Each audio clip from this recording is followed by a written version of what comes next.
Supreme court దళిత క్రైస్తవుల అంశం మీద ఇచ్చిన తీర్పు మీద దేశంలో సీరియస్గా చర్చ జరుగుతున్న విషయం మనందరికీ తెలుసు.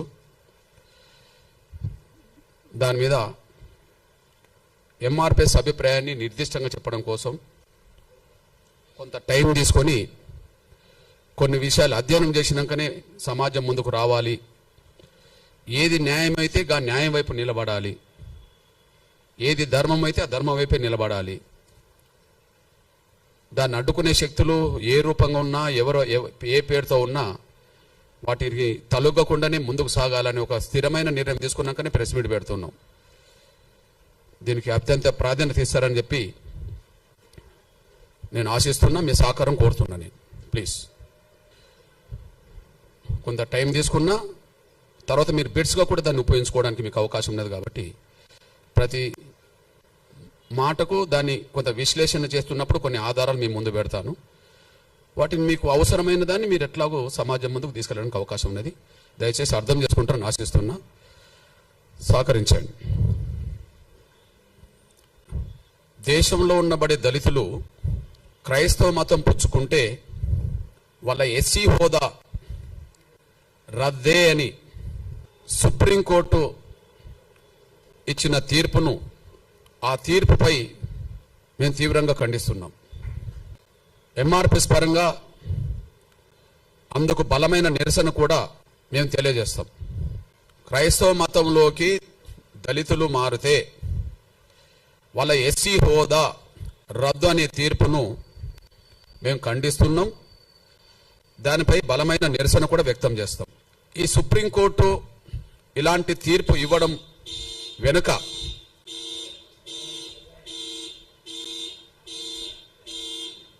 సుప్రీంకోర్టు ఇలాంటి తీర్పు ఇవ్వడం వెనుక 1950 నాడు వచ్చిన రాష్ట్రపతి ఉత్తర్వులను బేస్ చేసుకున్నది. 1950 నాడు వచ్చిన రాష్ట్రపతి ఉత్తర్వులను బేస్ చేసుకున్నట్టుగా ఆ తీర్పు చెప్తున్నది. ఆ ఉత్తర్వులే రాజ్యాంగ విరుద్ధం. ఆ ఉత్తర్వులే వివక్షతో కూడిన ఉత్తర్వులు. ఆ ఉత్తర్వులే రాజ్యాంగ విరుద్ధం. ఆ ఉత్తర్వులు వివక్షతో కూడిన ఉత్తర్వులు. ఈ రెండు తప్పే. ప్లీజ్, నేను ముందు గుర్తు చేస్తున్నది ఏంటంటే, దళితులు క్రైస్తవులకు మారితే రద్దు కావాల్సింది ఎస్సీ హోదా కాదు. ఈ పార్లమెంటుకు చిత్తశుద్ధి ఉంటే, న్యాయ వ్యవస్థకు చిత్తశుద్ధి ఉంటే, లేదా ఉత్తర్వులు ఇచ్చే రాష్ట్రపతులకు చిత్తశుద్ధి ఉంటే రద్దు చేయాల్సింది కుల వ్యవస్థనే. కుల వ్యవస్థను రద్దు చేయండి. రద్దు కావాల్సింది ఎస్సీ హోదా కాదు. ఈ దేశంలో రద్దు కావాల్సింది కుల వ్యవస్థ. కుల వ్యవస్థను రద్దు చేసే చర్యలు తీసుకోండి, మేము స్వాగతిస్తాం, సమర్థిస్తాం. కుల వ్యవస్థను రద్దు చేసే చర్యలు ఎవరు తీసుకున్నా, ఏ పార్టీ, ఏ సంఘం, ఏ సంస్థ తీసుకున్నా వాళ్ళతో కలిసి పనిచేస్తాం, వాళ్ళకి అండగా నిలబడతాం.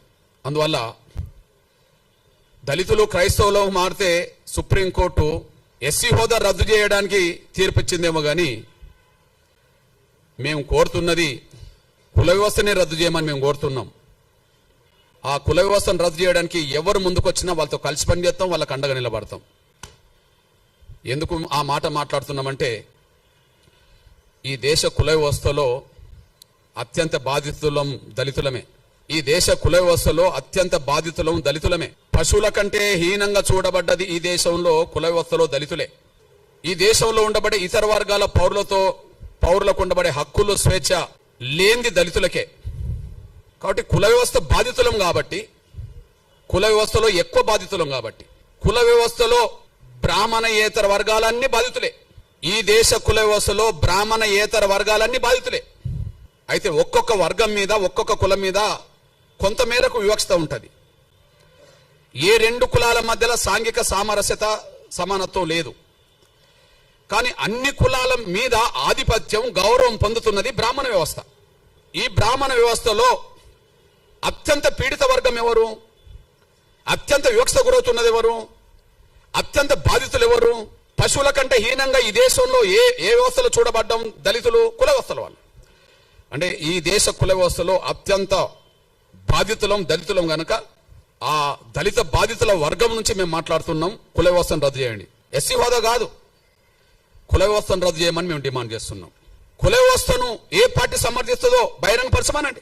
అస్పృశ్యత అనేది ఏ వ్యవస్థ నుంచి వచ్చిందో రాజకీయ పార్టీలు బహిరంగపరచాలి. ఈ ప్రపంచంలో ఎక్కడ లేని అస్పృశ్యత ఈ దేశంలో ఏ వ్యవస్థ ద్వారా వచ్చిందో బహిరంగపరచాలి. కుల వ్యవస్థను సమర్థించేటోళ్ళంటే కుల వ్యవస్థను సమర్థించిన వాళ్ళే. కుల వ్యవస్థను వ్యతిరేకించిన వాళ్ళంటే సమానత్వాన్ని కోరుకున్న వాళ్ళే. సమానత్వాన్ని ఈ దేశంలో కోరుకునేటోళ్ళు కుల వ్యవస్థ రద్దు కోరుకుంటారు. అసమానతలు ఉండాలని కోరుకునేటోళ్ళు కులాన్ని కోరుకుంటారు, ఉండాలని కోరుకుంటారు. ఈ ఉండాలని కోరుకున్న వాళ్ళు ఎవరో బహిరంగంగా రావాలి. కుల వ్యవస్థ రద్దు కోరుకునేటోళ్ళు ఎవరో బహిరంగ రావాలి. అది సంస్థలైనా వ్యక్తులైనా రాజకీయ పార్టీలైనా ఎవరైనా ఈ విషయంలో బహిరంగ రావాలని డిమాండ్ చేస్తున్నా. నేను ఇంత మాట మాట్లాడడానికి కారణం ఏంటంటే ఏ తీర్పు అయితే సుప్రీంకోర్టు ద్వారా వచ్చిందో, ఒకనాడు సుప్రీంకోర్టుకు చీఫ్ జస్టిస్ గా పనిచేసిన మన తెలుగు ప్రముఖుడు, ఒకనాడు సుప్రీంకోర్టుకు చీఫ్ జస్టిస్ గా పనిచేసిన మన తెలుగు ప్రముఖుడు మాజీ చీఫ్ జస్టిస్ కోకా సుబ్బారావు ఈ తెలుగు నేల మీద అంబేద్కర్ గురించి, అంబేద్కర్ భావజాలం గురించి పరిచయం చేసిన మొదటి పుస్తకం డాక్టర్ ఎన్లూరి రాసింది. అది 6 దశాబ్దాల క్రితం వచ్చేసింది, ఇప్పటిది కాదు. 6 దశాబ్దాల క్రితం వచ్చింది, ఇప్పటిది కాదు. దానికి ముందు మాట రాసింది అప్పుడే. నేను ఇప్పుడు మీకు చూపెడుతున్న పుస్తకం ఈ రోజు రాసుకున్నది కాదు. ఇప్పుడు ఆ మేధావి కోక సుబ్బారావు అనేటైనా అమాయకుడు కాదు, నిరక్షరాస్యుడు కాదు. ఇప్పుడు ఇచ్చిన సుప్రీంకోర్టు జడ్జిల కంటే పై హోదాలో ఉన్న వ్యక్తి అతను. చీఫ్ జస్టిస్ గా పనిచేసిన వ్యక్తి ఈ దేశ కుల వ్యవస్థ గురించి రాస్తూ ముందు మాట, డాక్టర్ అంబేద్కర్ జీవిత చరిత్రకు ముందు మాట రాస్తూ ఏమన్నాడో ఒకసారి గుర్తు చేసుకుందాం. ఆయన మన తెలుగు ప్రముఖుడే, ఉన్నత వర్గాలకు సంబంధించిన వ్యక్తి వెలమ. ఆయన ఏం మాట్లాడిండో చదివినిపిస్తా. హిందూ మతానికి కులతత్వం ఒక వినాశ హేతువు. కులతత్వానికి రాజ్యాంగ చట్టంలో ఎలాంటి ప్రసక్తి లేకపోయినా అది ఏదో ఒక రూపంలో తాండవిస్తూనే ఉంది. చట్టం, సంఘ సంస్కరణ అనేవి 2 కులతత్వ నిర్మూలనోద్యమంలో కలిసి పనిచేయాల్సిన అవసరం ఉన్నది. కుల వివక్షత పాటించద్దని చట్టం చెప్తున్నది, కానీ కుల వివక్షత పాటించద్దని ప్రధానంగా రాజకీయ పార్టీలు, వ్యవస్థ నడిపే సంస్థలు బలంగా ముందుకు రావట్లేదు, దళితులు తప్ప. అందులో గొప్ప మాట రాశాడు. చట్టం, సంఘ సంస్కరణ అనేది 2 కులతత్వ నిర్మూలనోద్యమంలో కలిసి పనిచేయాల్సింది. అట్లా పనిచేయకుండా కుల నిర్మూలన జరగదు. అంతకంటే ముఖ్యంగా ఇంకో మాట చెప్తాడు. అస్పృశ్యత అంతం కావాలంటే కుల వ్యవస్థను కూకటి వేలతో కూల్చివేయాలి. ఎందుకంటే అస్పృశ్యతకు కుల వ్యవస్థే మూల కారణం. ఇది నేను రాసింది కాదు. ఇప్పుడు ఇచ్చిన సుప్రీంకోర్టు జడ్జిల కంటే పెద్ద ఆయన చీఫ్ జస్టిస్ హోదాలో 16/4/1968 ఈ ముందు మాట రాశాడు. మళ్ళీ చెప్తున్నా, అస్పృశ్యత అంతం కావాలంటే కుల వ్యవస్థను కూకటి వేలతో కూల్చివేయాలి. ఎందుకంటే అస్పృశ్యత కుల వ్యవస్థనే కారణం. కాబట్టి అస్పృశ్యతను తొలగించాలంటే కుల వ్యవస్థ నిర్మూలన జరగాలి. కాబట్టి కుల వ్యవస్థ రద్దు అయితే పోయేదేంది? కుల వ్యవస్థ ఉండాలని ఎవరు కోరుకుంటారో బహిరంగ రావాలి. అస్పృశ్యతకు మూల కారణం కుల వ్యవస్థ. కుల వ్యవస్థ రద్దు కాకుండా శాశ్వతంగా అస్పృశ్యత నిర్మూలన జరగదు. ఒక చట్టం మాత్రమే పరిమితం చేస్తే సంఘాలు, పార్టీలు పట్టించుకోకపోతే యథావిధిగా కొనసాగుతుంది. మనం చూస్తూనే ఉన్నాం. అట్లాంటప్పుడు కుల వ్యవస్థ రద్దు చేయాల్సిన బాధ్యత ఉన్నది కదా. ఆ మేధావి చెప్పిన మాటకు విలువనివ్వాలి కదా. ఆయన సుప్రీంకోర్టు చీఫ్ జస్టిస్ కదా. రెండో విషయం, మన దేశం బలహీనపడడానికి, మన దేశం ప్రపంచంలో గౌరవాన్ని పొందకపోవడానికి, మన దేశం బలహీనపడడానికి, మన దేశంలో ఉండబడే 140 కోట్ల మందిలో కేవలం భారతీయులమనే ఒక స్పృహ లేకపోవడానికి, కులమే కారణం కదా. ఇది ఈ దేశంలో ఒక మాయని మచ్చ కదా. భారతదేశానికి ఏ వ్యవస్థ మాయని మచ్చ?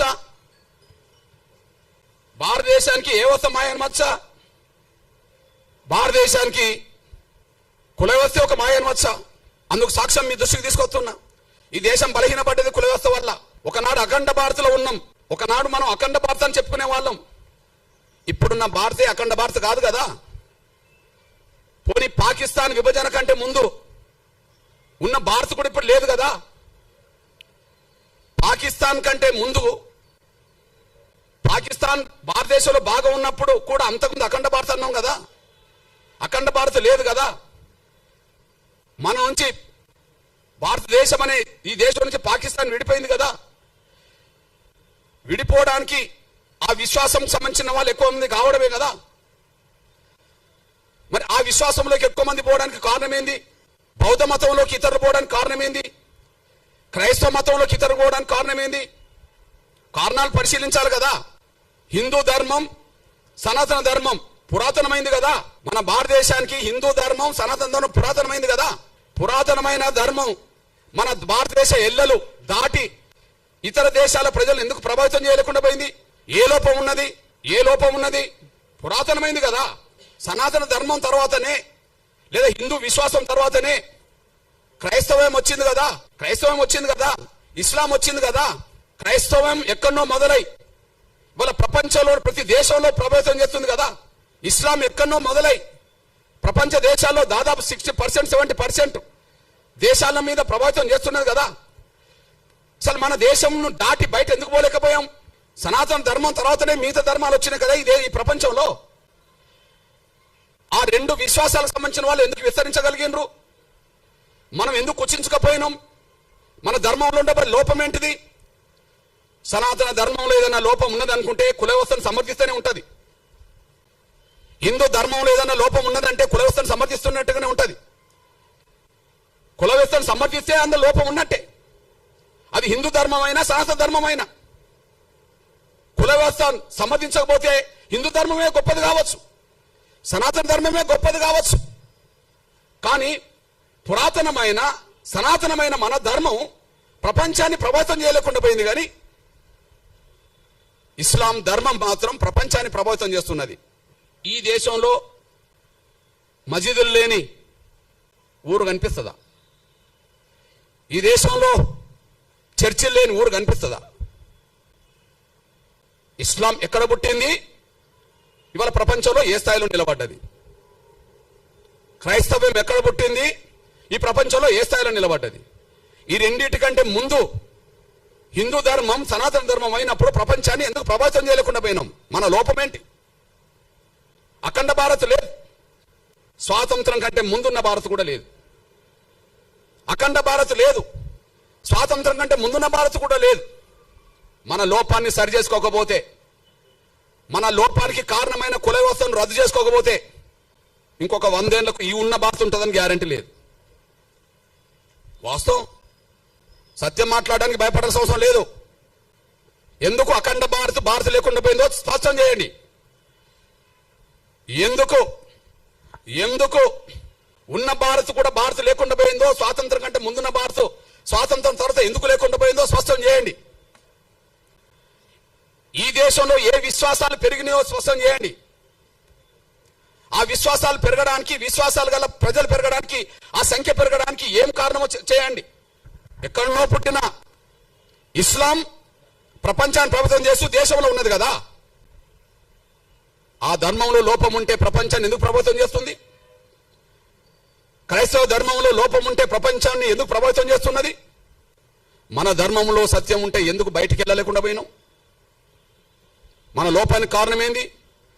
ఈ దేశ వ్యవస్థలో, మన ధర్మంలో కుల వ్యవస్థను ఎప్పుడైతే సమర్థించడం మొదలు పెట్టామో అక్కడి నుంచి ఒక మాయను మచ్చగా, ఈ కుల వ్యవస్థలో అందరూ సమానం కాదనే భావనతో ప్రత్యేకంగా దళితులను మనుషులుగా చూడకుండా వివక్షతగా, అంటరాని వాళ్ళుగా చూడడం వల్ల ఎవరొచ్చి మా ధర్మం గొప్పదని ప్రచారం చేస్తే, ఎవరొచ్చి మా ధర్మంలో సమానత్వం ఉన్నదని ప్రచారం చేస్తే, ఎవరొచ్చి మా ధర్మంలో అసమానతలు లేవని ప్రచారం చేస్తే, అసమానతలు గురవుతున్న వర్గాలు సమానత్వం దిశగా అడుగులేయడం కోసం ఎన్నో మార్గాలు ఎన్నుకున్నారు. ఇక్కడ మీ అన్నగా చెప్తున్నా నేను, 1950 ఆర్డర్, రాష్ట్రపతి ఆర్డర్ రాజ్యాంగ విరుద్ధం కదా. రాజ్యాంగ విరుద్ధంతో పాటు అది వివక్షత కదా. రాజ్యాంగ విరుద్ధం ఎందుకంటున్నా? భారత రాజ్యాంగంలో ఆర్టికల్ 25 ఉన్నది కదా. ఆర్టికల్ 25 ఏం చెప్తుంది? ఈ దేశ పౌరులకు వాళ్ళు ఇష్టమున్న మతాన్ని ఎన్నుకోవచ్చు, వాళ్ళు ఇష్టమున్న మత విశ్వాసాలు కలిగి ఉండవచ్చు అని చెప్పి ఆర్టికల్ 25 చెప్తున్నది కదా. ఆర్టికల్ 25 చెప్తున్నది కదా. అదే సమయంలో ఆర్టికల్ 14, 15 ఏం చెప్తున్నది? సమానత్వం హక్కు అని చెప్తున్నది కదా. లింగ పరంగా, మత పరంగా కులపరంగా వివక్ష ప్రదర్శించొద్దు, భారతీయులందరి పట్ల సమానంగా చూడాలని చెప్పి ఆర్టికల్ 14, 15 చెప్తున్నది కదా. మత స్వేచ్ఛ ఉన్నది, సమానత్వం అందరినీ సమానంగా చూడమని ఉన్నది. మరి ఇప్పుడు దళితులు మాత్రమే క్రైస్తవ మతంలో తీసుకుంటే ఎస్సీ హోదా రద్దు అవుతుందని ఎట్లా ఆర్డర్ వస్తుంది? దళితులు మాత్రమే క్రైస్తవ మతం తీసుకుంటే ఎస్సీ హోదా రద్దు అవుతుందని చెప్పి ఎట్లా ఆర్డర్ వస్తుంది? ఆ ఆర్డర్ను సమర్థిస్తూ ఎట్లా తీర్పు వస్తుంది? నేను ఎందుకు ఈ మాట మాట్లాడుతున్నంటే, ఈ దళిత వర్గం నుంచి ఇప్పటికీ భక్తులే, ఈ దళిత వర్గం నుంచి ఎవరన్నా క్రైస్తవ మతంలో చేరుకుంటే ఇప్పటికీ భక్తులే.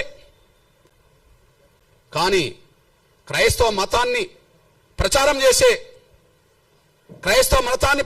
చేసే పెద్ద పెద్ద మిషనరీ సంస్థలు ఉన్నత వర్గాలు, పెద్ద పెద్ద మిషనరీ సంస్థలు ఉన్నత వర్గాలు. అందులో బ్రాహ్మణులు ఉన్నారు, అందులో వైశ్యులు ఉన్నారు, అందులో బ్రాహ్మణులు ఉన్నారు. ఇక్కడ తెలుగు నేల మీద కమ్మ వాళ్ళు ఉన్నారు, రెడ్లు ఉన్నారు, కాపులు ఉన్నారు, అందరూ ఉన్నారు. ఇక్కడ కుట్ర జరిగింది, ఆర్డర్ కంటే ముందు కుట్ర జరిగింది. ఈ 1950లో వచ్చిన ఆర్డర్ రాజ్యాంగ విరుద్ధము, ఆర్డర్ వివక్షతో కూడిన ఆర్డర్. అది ఆ వివక్షతో కూడిన ఆర్డర్ రావడానికి కారణం ఏంది? అప్పుడు ఇప్పుడు మత బోధకులు అగ్రకులాలే, నా ఆరోపణ. అప్పుడు 100 ఏళ్ల క్రితం చరిత్ర, ఈనాటి చరిత్ర, 100 ఏళ్ల క్రితం చరిత్ర, ఈనాటి చరిత్ర.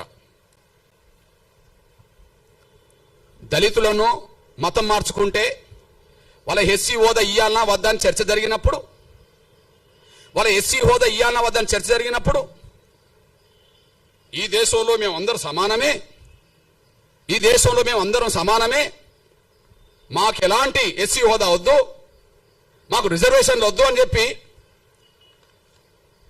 రాజ్యాంగ సభలో చర్చల్లో పాల్గొన్నది ఈ దేశ క్రైస్తవుల తరపున ఒక దళితుడు లేడు. దళితులు క్రైస్తవులుగా భక్తులుగా మిగిలిపోయినరు.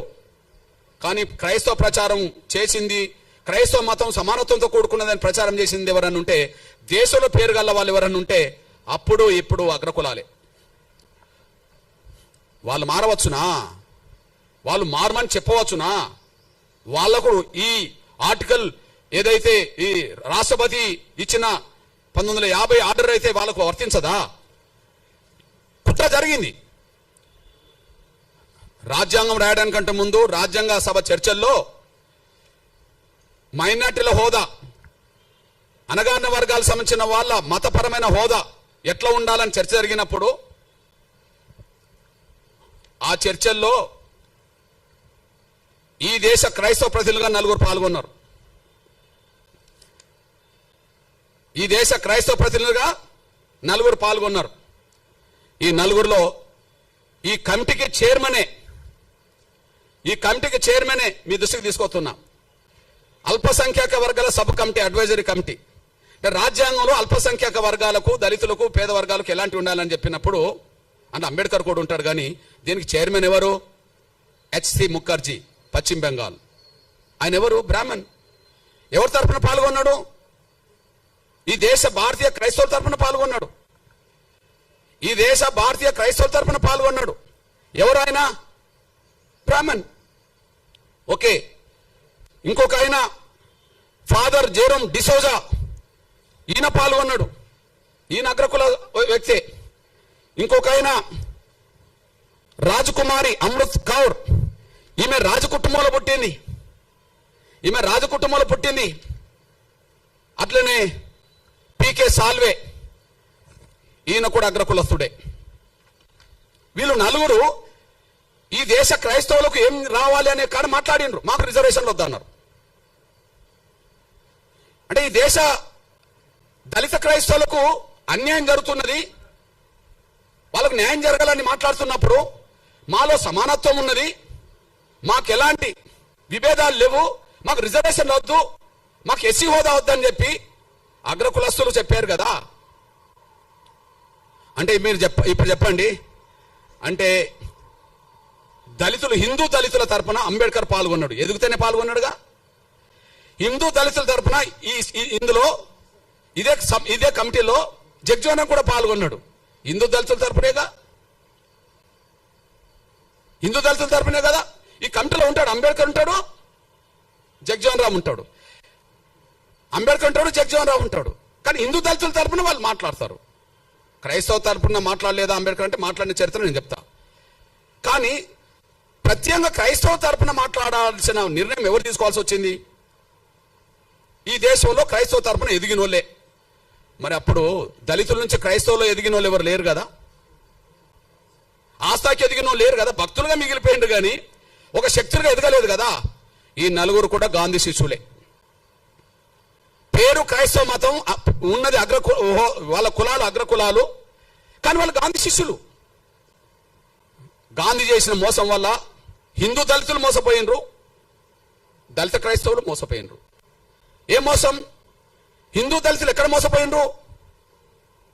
హిందూ దళితులకు ప్రత్యేక నియోజకవర్గాలు ఉండాలని కమ్యూనల్ అవార్డు వచ్చింది కదా. కమ్యూనల్ అవార్డు రద్దు చేయించడం కోసం కదా గాంధీ నిరాదీక్ష చేసింది. ఆయనను బతికించడం కోసం కదా అంబేద్కర్ రాజీపడాల్సి వచ్చింది. అంటే ప్రత్యేక నియోజకవర్గాలు పోయినాయి కదా. ఎస్సీలు నిలబడ్డ నియోజకవర్గాల్లో ఎస్సీలే ఓట్లేసుకొని గెలిపించుకోవాలనేది పోయింది కదా. ఇది పోవడానికి కారణం గాంధీ కదా. అంటే హిందూ దళితులను మోసం చేసింది గాంధీ కదా. హిందూ దళితుల జీవితాలు అడ్డుకున్నది గాంధీ కదా. దళితులు క్రైస్తవ మతం తీసుకుంటే క్రైస్తవ మతం తీసుకున్న దళితులకు ఎస్సీ హోదా అవసరం లేదని చెప్పి మాట్లాడిచ్చింది కూడా అగ్రకులాల క్రైస్తవ పెద్దలతోటే కదా. వీళ్ళు ఈ నలుగురు గాంధీ శిష్యులే కదా. అంటే దళిత క్రైస్తవులకు ఆనాడు మోసం జరగడానికి, దళిత హిందువులకు మోసం చేయడానికి గాంధీ పన్నిన కుట్ర కారణం కదా. ఇది వాస్తవం కదా. ఇది వాస్తవమే కదా. అదే సమయంలో మీ అన్నగా చెప్తున్నా నేను, అంబేద్కర్ అభిప్రాయం మొదటి నుంచి నిర్దిష్టంగా ఉన్నది. అంబేద్కర్ అభిప్రాయం మొదటి, ఆయన హిందూ దళితుడుగానే పాల్గొన్నాడు ప్రతి చోట. ఆయన ఎన్నికలు నిలబడ్డా హిందూ దళితుడుగా నిలబడ్డాడు. రిజర్వేషన్ సీట్ల నుండి ఆయన ఎక్కడైనా హిందూగానే ఉన్నాడు. ఆయన బౌద్ధ మతం తీసుకున్నది ఎప్పుడు? అక్టోబర్ 14, 1956లో. ఆ తర్వాత 2 నెలలు కూడా తర్వాతనే చనిపోయాడు. అంటే అంతకుముందు బౌద్ధ మతం తీసుకోవడానికంటే ముందు, అంటే చనిపోవడానికి 2 నెలల ముందు కూడా ఈయన హిందువే కదా. అంబేద్కర్ హిందువునేగా, అఫీషియల్ గా హిందువునే కదా. ఎస్సీ రిజర్వేషన్ లో హిందూ దళితుడునే చేశాడు. ఎస్సీ నియోజకవర్గంలో హిందూ దళితుడు కాకపోతే అప్పటికి బౌద్ధ మతంలో ఉన్నోళ్ళకు కూడా ఎస్సీ హోదా లేదు కదా. సిక్కు మతం ఉన్నోళ్ళకి ఎస్సీ హోదా లేదు కదా. అంబేద్కర్ పోటీ చేసే నాటికి ఒక హిందూ దళితులకు మాత్రమే పోటీ చేసే అవకాశం ఉన్నది కదా. మరి హిందూ దళితుడుగా ఆయన అభిప్రాయం చెప్పిండు కదా. మతం మారినంత మాత్రాన కుల వ్యవస్థకు సంబంధించిన అవమానాలు దళితులకు తగ్గవు. ఆయన 2 చోట్ల చెప్పాడు. చెప్పేశాడు. అంబేద్కర్ అభిప్రాయాలు చాలా స్పష్టంగా కనిపించినాయి.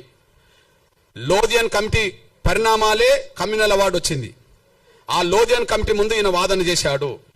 ఆ వాదన ఒకసారి వినిపిస్తా చూడండి. హిందూ మతం నుండి క్రైస్తవంలోకి మారిన వాళ్లకు గుర్తింపు రావచ్చునో రాదో, కానీ సమాజం అతన్ని చూసే చూపులో మాత్రం మార్పు రాదు. గ్రామాల్లో దళిత క్రైస్తవులు ఇప్పటికీ అస్పృశ్యులుగానే పరిగణించబడుతున్నారు. వారికి విడిగా శ్మశానాలు ఉంటాయి. ఇది ఎప్పటి మాట? 1932 కంటే ముందు మాట, కమ్యూనల్ అవార్డు కంటే ముందు మాట. అయితే అప్పుడు కూడా ఇట్లాంటి ఉన్నత వర్గాల క్రైస్తవ లీడర్లు మాకు అవసరం లేదన్నప్పుడు ఆయన డీసెంట్ నోట్ రాస్తాడు. మీ అభిప్రాయంతో నేను ఏకీభవించట్లేదు అని. మీ అభిప్రాయంతో ఏకీభవించట్లేదని చెప్పి లోధియన్ కమిటీ ముందు ఆయన డీసెంట్ నోట్ రాసి ఏమంటాడంటే, అస్పృశ్యతను కేవలం హిందూ మతానికి పరిమితం చేయకూడదు.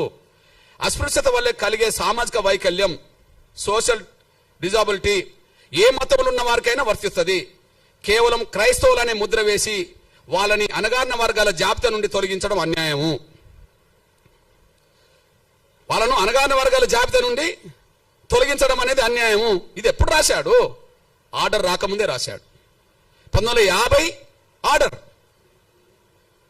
50 ఆర్డర్. కానీ ఇది కమ్యూనల్ అవార్డు కంటే ముందు ఆయన డీసెంట్ నోట్ కూడా రాశాడు. దళితులు మతం మార్చుకుంటే వాళ్ళ ఎస్సీ హోదా రద్దు చేస్తామని మాట్లాడడం అనేది అది న్యాయం కాదు, అది మంచిది కాదని చెప్పి ఆయన స్పష్టం చేశాడు. అంతేకాకుండా చాలా సందర్భాల్లో ఆయన మాట్లాడాడు. రాజ్యాంగ సభలో కూడా మాట్లాడాడు. దళితులు ఏ మతం పుచ్చుకున్నా వాళ్ళు దళితులుగానే పరిగణించబడుతున్నారు. దానికి కారణం ఈ దేశ కుల వ్యవస్థ డామినేట్ చేస్తున్నది. ఈ దేశ కుల వ్యవస్థ ముందు మత విశ్వాసాలు కూడా వెనుకబడిపోతున్నాయి. మళ్ళీ చెప్తున్నా, ఈ దేశ కుల వ్యవస్థ ముందు మత విశ్వాసాలు కూడా వెనుకబడిపోతున్నాయి. మత విశ్వాసాల కంటే కుల వ్యవస్థకు ఉండబడే దాని మీదనే ఎక్కువ ప్రాధాన్యత ఉన్నది. కాబట్టి దళితులు ఏ మతం పుచ్చుకున్నా వాళ్ళు దళితులుగానే ఉంటారని చెప్పి ఆయన స్పష్టం చేశాడు. అంతేకాకుండా మీ అన్నగా ఒక విషయం గుర్తు చేస్తున్నా నేను. షోలాపూర్ సభలో ఎప్పుడు పెట్టినంటే 1937లో పెట్టిండు. మతం మారడం వల్ల ఆత్మగౌరవం వస్తుందని ఆశించి చివరికి అటు ఆత్మగౌరవం దక్కక ఇటు లౌకికవాద రిజర్వేషన్ కోల్పోయి దళిత క్రైస్తవులు 2 పడవల మీద ప్రయాణం చేస్తున్నారని నేను అభివర్ణించారు. ఇటు హక్కులు పోయినాయి, ఇటు గౌరవం పోయింది. హక్కులు పోయినాయి, అటు గౌరవం పోయింది. దళిత క్రైస్తవులైనంత మాత్రాన ఉన్నత వర్గాల క్రైస్తవులో పెట్టే సమాధుల కాడ వీళ్ళని పెడతారా? గౌరవం లేదు, అందులో మారిందని చెప్పి హక్కులు పోయినాయి. రెండిటికి చెడిపోయిండ్రు అని చెప్పి, రెండిటికి నష్టపోయిందని చెప్పి డాక్టర్ బాబాసాహెబ్ అంబేద్కర్ మాట్లాడిండు. ఇప్పుడు మీ అన్నగా చెప్తున్నా, మీకు లేటెస్ట్ ఉదాహరణ చెప్తున్నా. 100 ఏళ్ల క్రితం క్రైస్తవ వ్యవస్థ మీద 100 ఏళ్ల క్రితం ఉన్నత వర్గాల ప్రభావమే ఉన్నది. వాళ్ళు ప్రచారకులు, వీళ్ళు భక్తులు, అంతే. వాళ్ళు ప్రచారకులు, వీళ్ళు భక్తులు. ఇప్పటికీ 100 ఏళ్ల తర్వాత చరిత్ర చెప్తున్నా నేను. పేర్లు 100 ఏళ్ల తర్వాత చరిత్ర చెప్తున్నా, వాళ్ళ పేర్లు. ఇప్పుడు చూడండి, చౌత ఈ తెలుగు నేలను క్రైస్తవ మత ప్రచారాన్ని 99% ప్రభావితం చేసే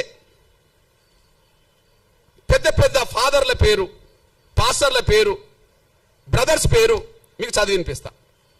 ఇలా ఒక్క దళితుడి పేరు చెప్తే నేను 100 ఏళ్ల క్రితం 4 పేరు చెప్పాను. 100 ఏళ్ల తర్వాత 10 మంది పేరు చెప్తా. ఒక్కసారి ఆ 10 మంది పేర్లు వినండి. బ్రదర్ అనిల్ కుమార్, వైఎస్ రాజశేఖర్ గారు అల్లుడు. బ్రదర్ అనిల్ కుమార్, వైఎస్ రాజశేఖర్ గారు అల్లుడు. చాలా గొప్ప ప్రచారకుడు, బ్రాహ్మణ్. ఓకే, ఆయన పెద్ద ప్రచారకుడు అని చెప్పి మా బ్యాచ్, ఆయన గొప్ప ప్రచారకుడు అని చెప్పి వీళ్ళు వెళ్తారు. అక్కడ దాకా ఎదుగరు వీళ్ళు, కానీ ఎక్కడికి వెళ్తారు? ప్రచారకుడు ఎవరు? అనిల్. ఇప్పుడు మీరు చూడండి, ఒకే చోట ఉండి 100 చోట్ల వీడియో, అది కెమెరాలు పెడతారు. ఏంటిది అది? డిజిటల్ సంబంధించిన పెట్టి లక్షల మందిని ప్రభావితం చేసే బ్రదర్ సతీష్ కుమార్, లక్షల మందిని ప్రభావితం చేసే బ్రదర్ సతీష్ కుమార్ ఓసీ కాపు. ఓకే, ఓసీ కాపు. బ్రదర్ కేఏ పాల్ ప్రపంచ సువార్థికుడే, మనందరూ తెలుసు. ఇక్కడ నుంచి ప్రపంచ దేశాలకు ప్రభావితం చేసే వ్యక్తి, Kapu. Okay, brother John Wesley, brother రాజమండ్రికి చెందిన జాన్ వెస్లీ, ఇతను మన మంగళి సోదరుడు, చాలా ప్రభావితం చేస్తున్నాడు, BC. Vijay Paul Reddy, brother Vijay Paul Reddy చాలా ప్రభావితం చేస్తున్నాడు. Jayaprakash Paul Brahmana, Jayaprakash Paul Brahmana. Shyam Kishore, pastor Shyam Kishore OC Kamma. Okay, OC Kamma. Stephen Paul, pastor PJ Stephen Paul OC Brahmana. Hosanna ministries John Wesley Kapu. Pastor Shalem Raj BC, pastor Shalem Raj BC. మా దళితుడు ఎక్కడున్నాడో నాకు అర్థమవుతలేడు. వీళ్ళు ఈ తెలుగు నేల మీద క్రైస్తవ మత ప్రచారకులుగా వాళ్ళు దేశంలో అంతర్జాతీయ స్థాయిలో పేరు తెచ్చుకుంటున్నారు. వాళ్ళని నమ్మి సమానత్వం ఉన్నదని చెప్పి వీళ్ళు భక్తులుగా పోతున్నారు. ఇప్పుడు ఈ ప్రచారం చేసిన వాళ్లకు, ఈ మతంలో చేరండి, మతం గొప్పదని చెప్తున్న వాళ్లకు 1950 ఆర్డర్ వర్తించదు. 1950 ఆర్డర్ వర్తించదు. వాళ్ళ కులం వాళ్ళ కులంగానే ఉంటుంది. వాళ్ళ కులం వాళ్ళ బ్రాహ్మణ కులమే, వాళ్ళు ఓసీలే. వాళ్ళు కమ్మ కులమే, వాళ్ళు ఓసీలే. మా మంగళ సోదరుడు బీసీనే, కాపులు ఓసీనే అక్కడ కదా, కమ్మ వాళ్ళు ఓసీనే. ఈ ఆర్డర్ వాళ్ళకేం వర్తించదు. ఎవరైతే క్రైస్తవ మతం చాలా గొప్పదని ప్రచారం చేసి దూసుకెళ్తున్నారో, పేరు తెచ్చుకుంటున్నారో, ప్రతి ఆదివారం, శనివారం, శుక్రవారం ప్రతిరోజు ప్రార్థన పేరుతో దశమభాగం తీసుకుంటున్నారో, ప్రార్థనల పేరుతో దశమభాగం కోరుతున్నారో, అసలు దశమభాగం ఇవ్వకపోతే కూడా దేవుడు అంగీకరించాడని చెప్పి మళ్ళీ భయభ్రాంతులు గురి చేస్తున్నారో, వాళ్లకు ఈ ఆర్టికల్, ఈ రాష్ట్రపతి 1950కి సంబంధించిన ఆర్డర్ వర్తించదు. ఆర్డరు మేము గొర్రెలం కదా, వర్తిస్తాయి. దళితులు వాళ్ళు గొర్రెలాగా భావించుకుంటారు. వీళ్ళకి వర్తిస్తుంది ఆర్డర్, వాళ్ళకి వర్తించదు. మీరు చెప్పండి, ఇది వివక్షత కాదా? అసలు ఆర్డర్ రాజ్యాంగ విరుద్ధం అన్న నేను. ఆర్టికల్ 14కు 15కు విరుద్ధం, సమానత్వ స్వేచ్ఛకు విరుద్ధం, ఆర్టికల్ 25కు విరుద్ధం, మత స్వేచ్ఛకు విరుద్ధం. అంటే బ్రాహ్మణులు మాత్రం క్రైస్తవ మతం పుచ్చుకోండి అంటే ప్రచారం చేయవచ్చునా? కాపులు, కమ్మోళ్ళు, రెడ్డోళ్ళు క్రైస్తవ మతం పుచ్చుకోండి, ఇందులో గొప్ప ధర్మం ఉంటే ప్రచారం చేయవచ్చునా? దశమభాగం పేరుతో వాళ్ళు బాగా వెనుకేసుకోవచ్చునా? దళితులు మాత్రం మతం మార్చుకుంటే వాళ్ళు ఎస్సీలు కాకుండా పోతారా? బ్రాహ్మణులు అయినప్పుడు, క్రైస్తవ మతం పుచ్చుకున్న వాళ్ళు బ్రాహ్మణులుగానే ఉన్నప్పుడు, వాళ్ళు ఓసీలు అయినప్పుడు, క్రైస్తవ మతం పుచ్చుకున్న వాళ్ళు కమ్మోళ్ళు అయినప్పుడు, వాళ్ళు ఓసీలు అయినప్పుడు, కాపులు ఓసీలు అయినప్పుడు, ఓసీలుగా ఉన్నప్పుడు, రెడ్లు ఓసీలుగా ఉన్నప్పుడు వాళ్ళకి ఈడబ్ల్యూఎస్ రిజర్వేషన్ వర్తిస్తున్నాయి కదా, ఇప్పుడు ఎస్సీ ఎస్టీ యాక్ట్ వీళ్ళకి వర్తించదు, రేపు రిజర్వేషన్ వర్తించవద్దు అని అంటుండ్రు కదా. ఎస్సీ యాక్ట్ వర్తించదు, రేపు రిజర్వేషన్ కూడా వర్తించవని మీరు తీర్పులు చెప్పారు కదా ఆర్డర్ పట్టి. అంటే వాళ్ళకు రిజర్వేషన్ కూడా వర్తించవచ్చునా? వాళ్ళ కులహోదాగానే ఉండాలనా? వాళ్ళ కులహోదాగానే ఉండాలి. వాళ్ళ బ్రాహ్మణులు ఓసీ హోదా ఉండాలి. వాళ్ళు క్రైస్తవ మతం పుచ్చుకున్నా, ప్రచారం చేసినా వాళ్ళ ఓసీ హోదా పోతలేదు, వాళ్ళ బ్రాహ్మణ కులం హోదా పోతలేదు, కమ్మల హోదా పోతలేదు, రెడ్ల హోదా పోతలేదు, కాపుల హోదా పోతలేదు. చివరికి మా బీసీలు కొంతమంది ప్రచారకులు, మత ప్రచారకులు అవుతే వాళ్ళ హోదా బీసీలుగానే మంగళగానే ఉంటుంది. ఇక్కడ దళితులు మాత్రం మా మీద వివక్ష ఉన్నది నిజమే కదా, పోనీ మతం మార్చుకుంటా అంటే పోతా అని చెప్పి నమ్మిపోతే ఎస్సీ హోదా రద్దు చేస్తారా? ఇది వివక్ష కూడిన ఆర్డర్ కాదా? ఇది రాజ్యాంగ విరుద్ధం కాదా? ఇది వివక్షతో కూడిన ఆర్డర్ కాదా? ఇది రాజ్యాంగ విరుద్ధం కాదా? మా మీద రుద్దుతారా? మేమేం తినాలి, మేము ఏ విశ్వాసం కలిగి ఉండాలని మా మీద రుద్దుతారా? మేమేం తినాలి, ఏ బట్టలు కట్టుకోవాలి, ఏ విశ్వాసం కలిగి ఉండాలని రుద్దుతారా? ఆ రుద్దడం అనేది రాజ్యాంగ విరుద్ధం కాదా?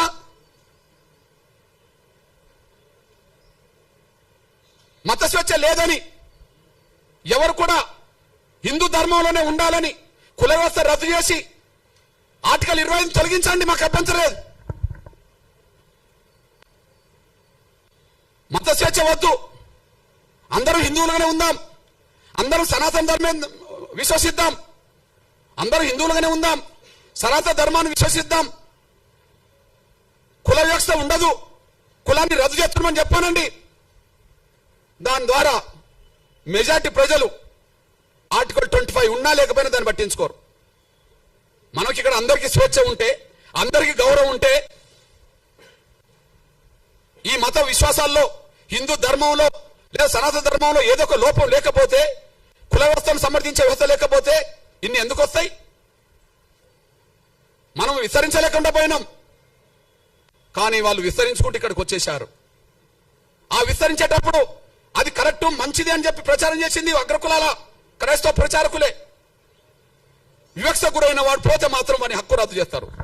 ఇది న్యాయం కాదు, ధర్మం కాదు. ఇది గాంధీ కుట్రలో భాగం. ఇది గాంధీ కుట్రలో భాగం. గాంధీ ప్రత్యక్షంగా ఉండి కమ్యూనల్ అవార్డు అమలు కాకుండా అడ్డుకున్నాడు. గాంధీ పరోక్షంగా ఆనాడు రాజ్యాంగ సభ చర్చల్లో దళిత క్రైస్తవులకు రిజర్వేషన్ అవసరం లేదు, మేము అందరూ సమానమే అని చెప్పి 4 క్రైస్తవ అగ్రకులాల క్రైస్తవ పెద్దలతో అందులో రాయించుకున్నాడు. ఇది కుట్ర. నాటి నుంచి నేటి వరకు వివక్ష కొనసాగుతుంది. నాటి నుంచి నేటి వరకు వివక్ష కొనసాగుతుంది. ఈ నేపథ్యంలో స్పష్టం చేస్తున్నాం. పోనీ అంబేద్కర్ అభిప్రాయం స్పష్టంగా ఉన్నది. అంబేద్కర్ విలువనిస్తుండ్రా? మేము అంబేద్కర్ను గౌరవిస్తామని మాట్లాడుతుండ్రు కదా. అంబేద్కర్ ప్రపంచ మేధావని మాట్లాడుతుండ్రు కదా. అంబేద్కర్ గొప్ప రాజనీతిజ్ఞుడు అని మాట్లాడింది కదా. మరి ఆయన అభిప్రాయానికి విలువనియాలి కదా. ఆయన అభిప్రాయానికి విలువనివ్వాలి కదా. ఈ దేశంలో మత వ్యవస్థ కంటే మత వ్యవస్థను మింగింది ఇప్పుడు కుల వ్యవస్థ కదా. ఏదో అంటారు చూడు, పాముకు పాలు పోస్తే కాటేయకుండా ఉంటుందా అంటే, సనాతన ధర్మంలో కులం లేదనేటోళ్ళు ఉన్నారు, సంతోషమే. హిందూ ధర్మంలో వివక్ష లేదని అంటారు, సంతోషమే. మరి సనాతన ధర్మానికి కులానికి సంబంధం లేనప్పుడు, హిందూ ధర్మంలో వివక్ష లేనప్పుడు కుల వ్యవస్థ మనకు అవసరమే లేదు కదా. కుల వ్యవస్థ ఇప్పుడు హిందూ ధర్మాన్ని కూడా బలి తీసుకుంటుంది కదా, సనాతన ధర్మాన్ని కూడా బలి తీసుకుంటుంది కదా. సాక్ష్యం ఏంటిది? వెంకటేశ్వర స్వామి దేవాలయంకి వెళ్ళేటప్పటికీ అందరూ హిందువులే కనిపిస్తారు. మరి వాళ్ళ సొంత ఊర్లోకి వచ్చినప్పుడు అక్కడ పోయిన వాళ్ళందరూ కలిసి ఒకరినొకరిని ఇచ్చిపుచ్చుకుని ఉండడానికి అవకాశం లేదు కదా. అయోధ్యకి వెళ్ళేటోళ్ళు అందరూ అక్కడ సమానంగా కనిపిస్తారు. కానీ రాముణ్ణి నమ్ముకున్న వాళ్ళందరూ ఈ దేశంలో అందరూ సమానంగా వాళ్ళ గ్రామాల్లో లేరు కదా. కృష్ణుని నమ్ముకునేటోళ్ళు ద్వారాకి వెళ్ళొస్తుంటారేమో, అక్కడికి వెళ్ళేటప్పుడు అందరూ సమానంగా దేవుడి కాడ కనిపిస్తారేమో. కానీ ఇళ్ళకి వచ్చినప్పటికీ వాళ్ళ మధ్యలో సమానత్వం లేదు కదా. అంటే రాముని నమ్ముకున్నా, కృష్ణుని నమ్ముకున్నా, క్రీస్తుని నమ్ముకున్నా, ఎవరిని నమ్ముకున్నా, వెంకటేశ్వర నమ్ముకున్నా, ఈ దేశ కుల వ్యవస్థ విశ్వాసాల కంటే ఈ యొక్క కుల వ్యవస్థే శాసిస్తున్నది కదా. విశ్వాసాలు 2వ స్థాయికి వెళ్ళినాయి కదా, కుల వ్యవస్థ శాసిస్తున్నది కదా. అంటే మనం పెంచి పోషించిన పాము మనం కాటేస్తున్నది కదా. ఈ కాటేయడం వల్లనే అఖండ భారత్ లేకుండా పోయింది కదా. ఈ కాటేయడం వల్లనే ఉన్న భారత్ కూడా పాకిస్తాన్ భూభాగం అంటే వెళ్ళిపోయింది కదా. దేనివల్ల వెళ్ళిపోయింది? ఈ కుల వ్యవస్థ రుగ్మత మాయన్ మచ్చ ఉండడం వల్లనే ఇక్కడ వేరే విశ్వాసాలు పెరగాల్సిన దారి తీసింది కదా. ఆ విశ్వాసాలను తీసుకొచ్చిన వాళ్ళు కూడా అగ్రకులాలే వాళ్ళే కదా. తీసుకొచ్చిన వాళ్ళది తప్పు కాదు, ప్రచారం చేసిన వాళ్ళది తప్పు కాదు, నమ్ముకున్న వాళ్ళది తప్పు అని చెప్పి దళితుల్ని బలి చేయాలని చూస్తే అది న్యాయం కాదనే విషయం కూడా మర్చిపోవద్దని నేను సవినం కోరుతున్నాను. నేను ఈ నేపథ్యంలో ఇక్కడ ముందు ఆర్డర్ ఏం చెప్పింది? 1950లో ఆర్డర్ హిందువులు తప్ప మిగతా ఏ మతం నమ్ముకున్నా వాళ్లకు ఎస్సీ హోదా ఉండదు అని చెప్పేసింది. ఓకే, ఆర్డర్ ఏమన్నా ఖురానా, భగవద్గీత లేకపోతే బైబిలా మనం మార్చుకునేదే కదా. రాష్ట్రపతి ఆర్డర్ను మనం మార్చుకునేది కదా. ముందు 1950లో రాష్ట్రపతి ఆర్డర్ వచ్చే సమయానికి ఒక హిందువులు తప్ప ఎస్సీ హోదాకు మిగిలిన ఎవరు కూడా వర్తించదని చెప్పింది కదా. మరి తర్వాత 56లో దాన్ని సరి చేసుకున్నారు కదా. 56లో ఇంకో ఆర్డర్ వచ్చింది కదా. అందులో సిక్కులు కూడా ఎస్సీ హోదా వర్తించదని చెప్పింది కదా. అంటే సిక్కుల్లో కూడా కుల వ్యవస్థ ఉన్నదని చెప్పినట్టే కదా. మరి మొదటి ఆర్డర్ 2వ ఆర్డర్ సవరించుకున్నారా లేదా? మొదటి ఆర్డర్ నుంచి 2వ ఆర్డర్ సవరించిందా లేదా? 50లో 56లో 2వ ఆర్డర్ను మళ్ళీ 3వ ఆర్డర్ సవరించిండ్రా లేదా? 90లో ఎవరికి అవకాశం ఇచ్చిండ్రు? బౌద్ధులకు అవకాశం ఇచ్చిండ్రా లేదా? అంటే బౌద్ధ మతంలో మళ్ళీ కుల వ్యవస్థ ఉన్నదని ఒప్పుకున్నారా లేదా? ముందేమో హిందూ వ్యవస్థే ఈ అస్పృశ్యతకు కారణమని చెప్పి మీరే మాట్లాడుతున్నారు. హిందూ వ్యవస్థ తప్ప మిగతా ఏ వ్యవస్థలో అస్పృశ్యత లేదని చెప్పిండ్రు. కానీ 50 వచ్చినప్పటికీ మళ్ళీ సిక్కుల్లో సమానత్వం బోధించినా కుల వ్యవస్థ ప్రభావితం చేస్తుందని మళ్ళీ చెప్పేశారు. తర్వాత బౌద్ధంలో సమానత్వం ఉన్నదని బౌద్ధం ప్రచారం చేసినా ఈ దేశ కుల వ్యవస్థలో మళ్ళా దళితులు అక్కడ దళితులుగానే ఉన్నారని మీరు చెప్పేశారు. అంతే కదా. మరి ఈ దేశంలో సమానత్వం గురించి క్రైస్తవ సమాజం ప్రచారం చేయవచ్చు, కానీ కుల వ్యవస్థ అధిగమించిందా లేదా? దాన్ని ప్రపంచంలో ఎక్కడ కుల వ్యవస్థ లేదు కాబట్టి క్రైస్తవం అంతా సమానత్వంగానే ఉంటది. ప్రపంచంలో ఎక్కడ కూడా ఇస్లాం సమానత్వాన్ని బోధించింది కాబట్టి అక్కడ కుల వ్యవస్థ లేదు కాబట్టి ఉంటది. కానీ ఇక్కడ ఉన్నది కదా. మరి ఇక్కడ ఉండకపోతే బీసీ రిజర్వేషన్లో ముస్లింలు వచ్చారు కదా, ఏ గ్రూపులో ఉన్నారు కదా, బి గ్రూపులు ఉన్నారు కదా, అంటే సామాజిక వ్యవస్థ ఇక్కడ పడ్డది కదా. అంటే ఈ దేశంలో హిందూ విశ్వాసంలో ఉన్న కుల వ్యవస్థ ఉండడం వల్ల వివక్ష కొనసాగుతుంది. సిక్కు ధర్మం ఉన్నా కొనసాగుతుంది, బౌద్ధ ధర్మం ఉన్నా కొనసాగుతుంది, క్రైస్తవ ధర్మం ఉన్నా కొనసాగుతుంది. కుల వ్యవస్థ ప్రభావం ఇస్లాం మతం కూడా ఇక్కడ పడుతుంది. నేను ఒక మాట చెప్తున్నదంటే, ఈ దేశంలో కుల వ్యవస్థ ఉన్నంత వరకు ఎన్ని గొప్ప మతాలు ఇక్కడికి వచ్చినా, ఎన్ని గొప్ప గొప్ప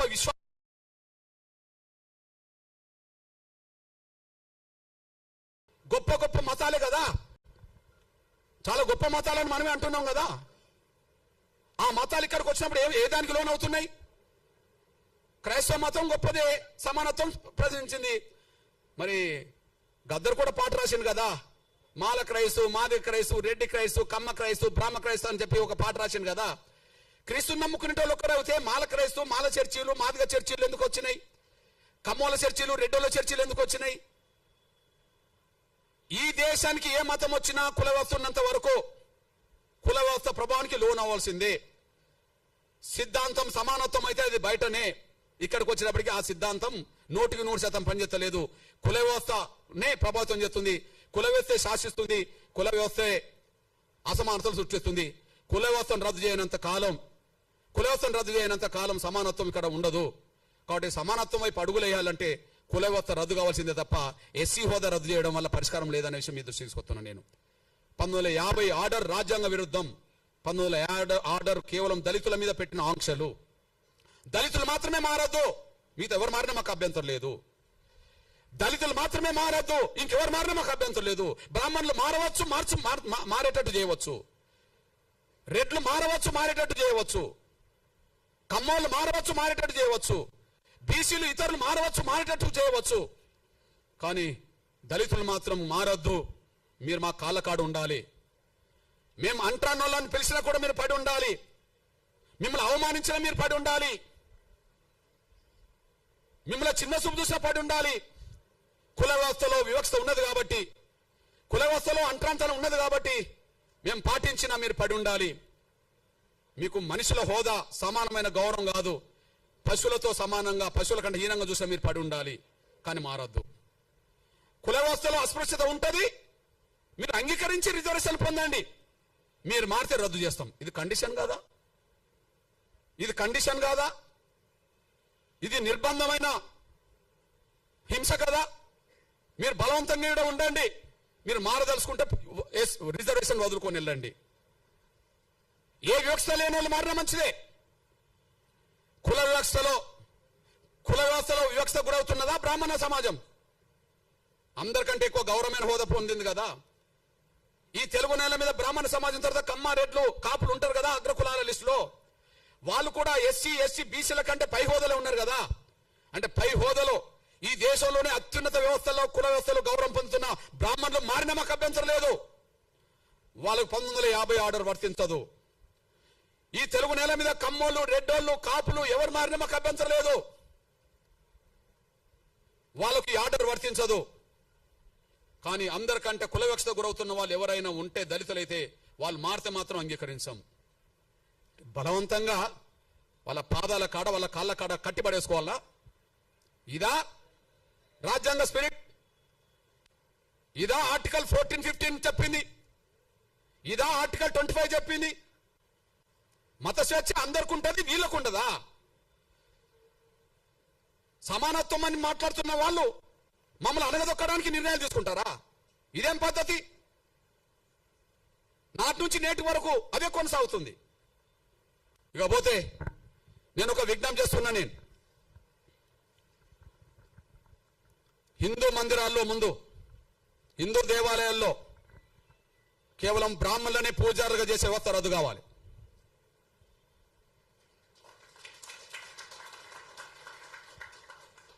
కేవలం బ్రాహ్మణులనే పూజారులుగా చేసే వ్యవస్థ రద్దు కావాలి. ఏంది అది పేటెంటా? ఎందుకు రద్దు కాదు? ఈ రాజ్యాంగంలో ఏదైనా రద్దు చేయవచ్చుగా.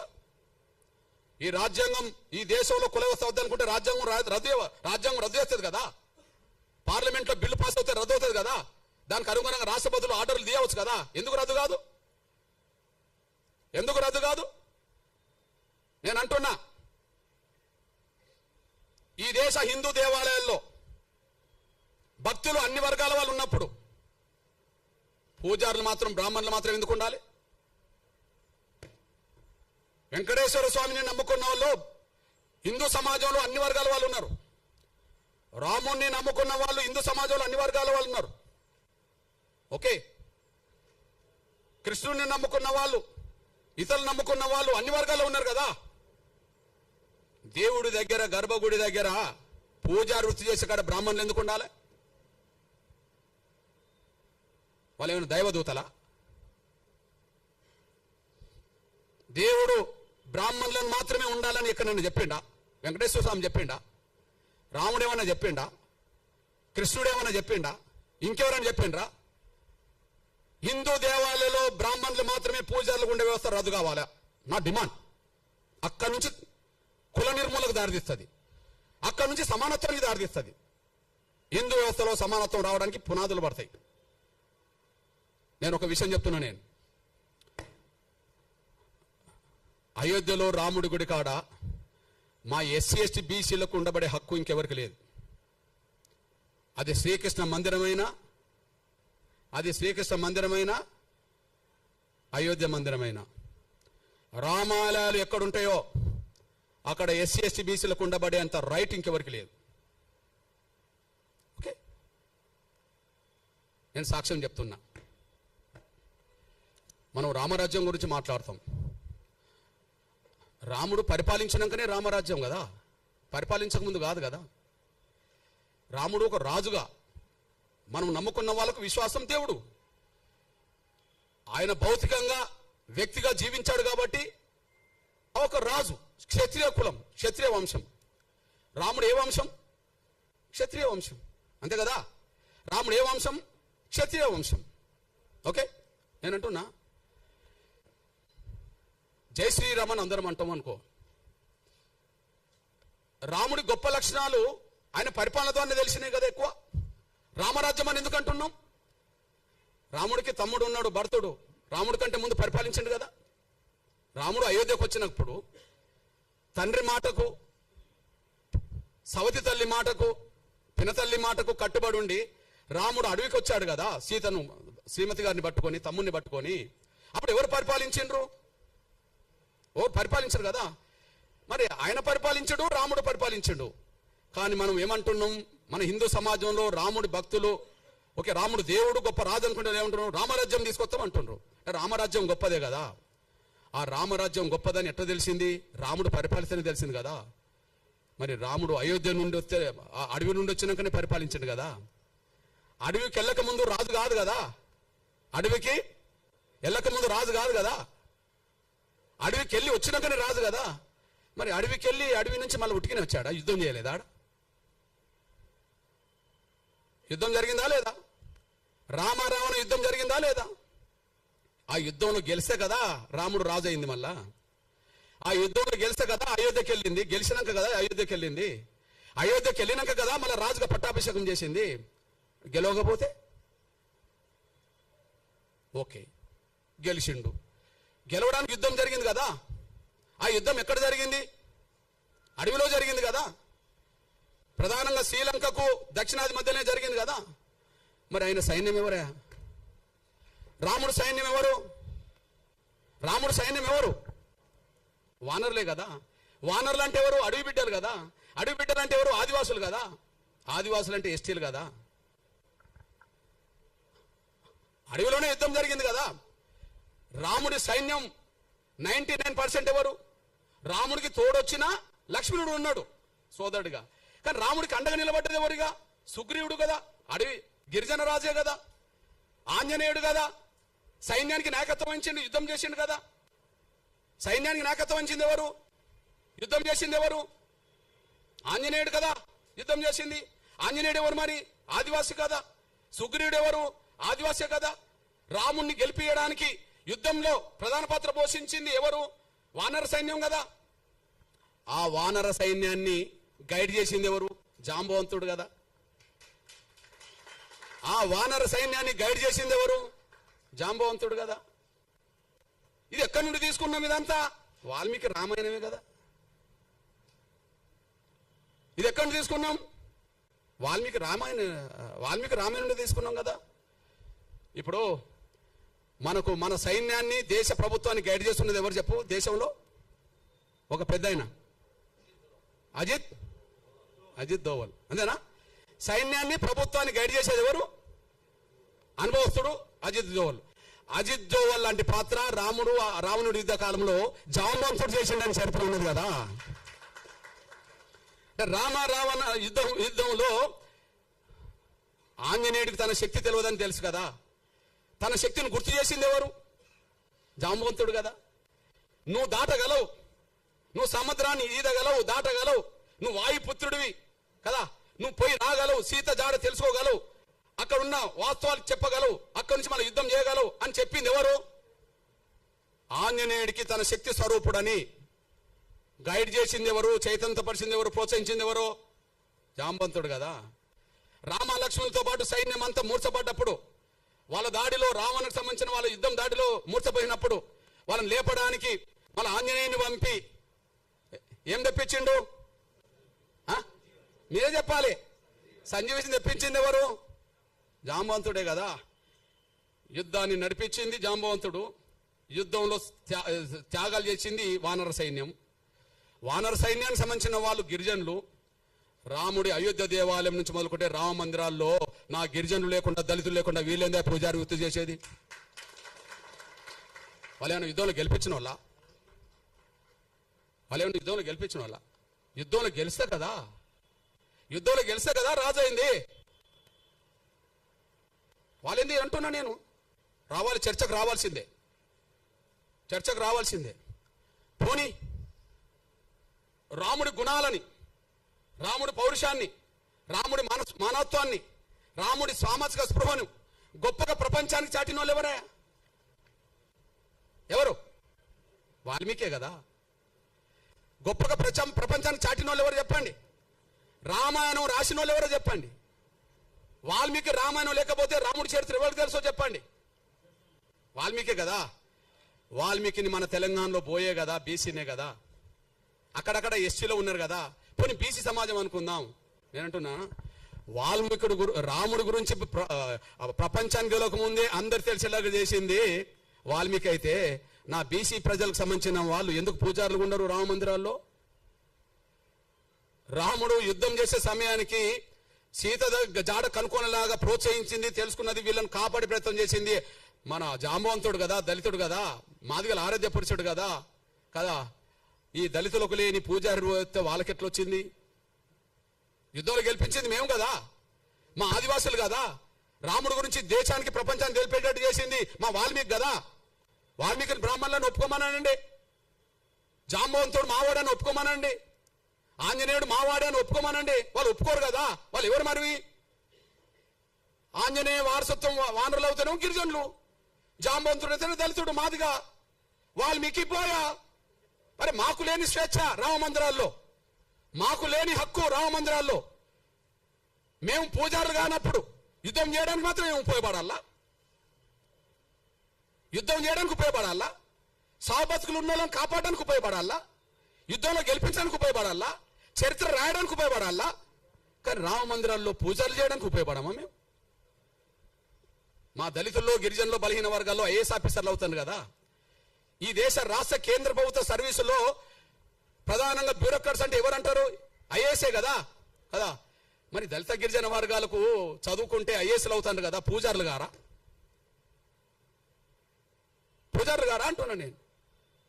అందువల్ల మీకు విజ్ఞప్తి చేస్తున్నా, రామ అవతారమే తర్వాత కృష్ణ అవతారంగా మారింది. రాముడు కృష్ణుడు వేరు కాదు కదా. రాముడి కాలంలో రాముడు, కృష్ణుడి కాలంలో కృష్ణుడు. కానీ రాముడే చెప్తాడు కదా, నేను మరో జన్మలో కృష్ణుడికి వస్తాడని చెప్పి. మన నమ్మకం మన విశ్వాసం, మన నమ్మకం మన విశ్వాసం. నేను అంటున్నా, కృష్ణుడు ఎవరా? కృష్ణుడు మా యాదవ, మా బీసీ బిడ్డే కదా. వరుసకు మాకు బావవుతాడు, వరుసకు మాకు బావవుతాడు కాదని చెప్పానండి. వరుసకు మాకు బావవుతాడు కాదని చెప్పానండి. రాముడు రావణ మధ్యలో జరిగిన యుద్ధము 1000 మంది చచ్చిపోయినరు కదా, 18 రోజులు జరిగింది. కానీ మా ఆది జాంబవుడును కృష్ణుడి మధ్యలో ఒక గృహంలో జరిగిన యుద్ధం 28 రోజులు జరిగింది. ఏ యుద్ధం ఎక్క పెద్దది? ఇద్దరి మధ్యలో జరిగింది. ఎవరు ఓడలే, ఎవరు గెలవలే. మా వాడు ఎంత గట్టివాడో చూడండి. ఎవరు ఓడలే, ఎవరు గెలవలే. లాస్ట్కు మావాడు అనుకుంటాడు జాంబవుడు, అరే నీ అమ్మ, ఈ దేశంలో ఈ ప్రపంచంలో నన్ను ఓడించేటోళ్ళు ఎవరై ఉంటారంటే, ఓహో రాముడి కాలంలో నేను అడిగాను, రాముడితో యుద్ధం చేస్తాను అన్నప్పుడు, ఇంత మనం చేసుకున్నాం కదా రాముడితో యుద్ధం, నీకు ఈ జన్మలో వద్దు కానీ నీకు వచ్చే జన్మలో కృష్ణుడు ఏర్పడితే అప్పుడు నీకు ఏదో రకంగా యుద్ధం చేద్దాంలే అని అంటే, ఇంతకాలం నాతో యుద్ధం చేస్తున్నాడు అంటే ఆయన రాముడే అని చెప్పి, నువ్వు దేవుడి అవతార పురుషుడు కాబట్టి నాతో ఇంత యుద్ధం చేసావు అని చెప్పి మళ్ళీ కాంప్రమైజ్ అయ్యి మళ్ళీ రాముడు ఆ కృష్ణుడికే కదా మా జాంబవతిని మా అక్కనిచ్చింది. ఈయన ఒక మణిహారం కోసం వెతుకులాట చేస్తూ, ఒక మణిహారం ఉన్నది, ఆ మణిహారం ఒక అతను మెడకేసుకొని వస్తుంటే సింహం తింటది. జాంబవంతుడు ఆ సింహాన్ని తీసి చంపి ఇది తీసుకొచ్చుకుంటాడు, బిడ్డకు దగ్గర ఆడుకుంటుంటది ఆ వస్తువు. ఈయన వెతుకుతూ వస్తుంటాడు. వెతుకుతూ జాంబవంతుడు కనిపిస్తాడు. జాంబవంతుడు కృష్ణుడి మధ్యలో యుద్ధం జరుగుతుంది. 28 రోజులు జరుగుతుంది. గుహలో జరుగుతుంది. యుద్ధంలో ఎవరు ఓడింది లేదు, గెలవలేదు. కాకపోతే మా జాంబవుడు అనుకుంటాడు, ఈ ప్రపంచంలోనే నాతో యుద్ధం చేసే వాళ్ళు ఎవరు లేరు, ఎవరైనా చేస్తుంటే దేవుడి రూపమే నా దగ్గరకు వస్తారు కాబట్టి, నేను గత జన్మలో నేను రాముడిని అడిగాను, కృష్ణుడికి వస్తాను కాబట్టి కృష్ణుడు ఏంటంటే నేనే అని చెప్పి ఆయన చెప్పుకుంటాడు. అప్పుడు బహుమానంగా ఏమిస్తాడు మా జాంబవంతుడు?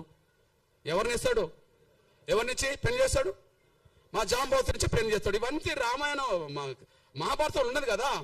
మరి జాంబవంతుడు మా బిడ్డ మా అక్కనిచ్చిందంటే ఎవరు మాకేమవుతాడో కృష్ణుడు చెప్పండి. మా జాంబవంతుడు మా పెద్ద ఆయన, మా పెద్ద నాన్న అనుకుందాం. మా జాంబవంతుడు బిడ్డ మాకు పెద్ద అక్కే కదా. మా పెద్ద అక్కను 8వ భార్యగా చేసుకున్నది మా కృష్ణుడే కదా. కృష్ణుడు మాకు బావ అవుతాడు కదా. మా బావ ఉన్న కాడ మేము ఎందుకు పూజారులం కావాలి? నాకు అర్థమవుతుంది. మా బావ ఉన్న కాడ మేము ఎందుకు పూజారులు కామే? మా బావ దగ్గర కూడా మీరేనా వాళ్ళ పూజ వృత్తి చేయడానికి? రాముణ్ణి గెలిపిస్తాం, రాముణ్ణి కాపాడుతాం, మళ్ళీ ఆయన దగ్గర ఉండొద్దు, మేము ఇటు పోవద్దు, వాడు ఉండద్దు. ఇది పెద్ద డ్రామా వీళ్ళది. ఎడిపోవద్దు, వీడు మతం మార్చుకోవద్దు, మళ్ళీ వీడు ఉండద్దు, ఈ పూజారి కాడికి రావద్దు. ఇది చెల్లదు. రాముడితో మాకున్న సంబంధాలు మీకెక్కడి? కృష్ణుడితో మాకున్న సంబంధాలు మీకెక్కడి?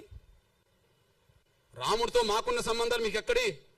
వాల్మీకి రామాయణ ప్రకారంగా. కృష్ణుడితో మాకుండబడే బంధుత్వం మీకెక్కడిది? మహాభారత పరంగా కదా. కేవలం కుల వ్యవస్థ ఉండడం వల్ల కుల వ్యవస్థ మొదలైంది. కుల వ్యవస్థ ఉండడం వల్లనే కుల వ్యవస్థ మొదలైంది. రాముడికి కులానికి సంబంధం లేదు అంటున్నాం కదా. మరి ఎట్లా వచ్చిందో దాన్ని తొలగించుకోవాలి కదా. కృష్ణుడికి కులానికి సంబంధం లేదన్నాం కదా, మరి ఎట్లా వచ్చిందో తొలగించుకోవాలి కదా. ఆ కుల వ్యవస్థ ప్రభావం మన దేశాన్ని ముంచింది కదా. అఖండ భారత్ లేకుండా చేసింది కదా. ఉన్న భారత్ కూడా లేకుండా పోయింది కదా. ఈ కుల వ్యవస్థను ఇంకా కొనసాగితే ఇంకో 100 ఏళ్లకు ఉన్న భారత్ ఉంటుందని గ్యారంటీ లేదు కదా. ఇది చెప్తున్నాను ఆయన, అది ఆలోచించుకోండి. ఉన్నాం నిజం, ఎవరన్నా ఏమనుకోండి, నా అభిప్రాయం ఇది. అందువల్ల ఇది రాజ్యాంగ విరుద్ధమైన తీర్పు, రాజ్యాంగ విరుద్ధమైన ఆర్డర్. ఓకే, ఇది వివక్షతో కూడిన తీర్పు, వివక్షతో కూడిన ఆర్డర్. ఇది ఆర్టికల్ 25, ఆర్టికల్ 14, 15 ప్రకారం రాజ్యాంగ విరుద్ధం తీర్పు. పోనీ అంబేద్కర్ అభిప్రాయానికి విరుద్ధం, కమిషన్లకు కూడా విరుద్ధం కదా.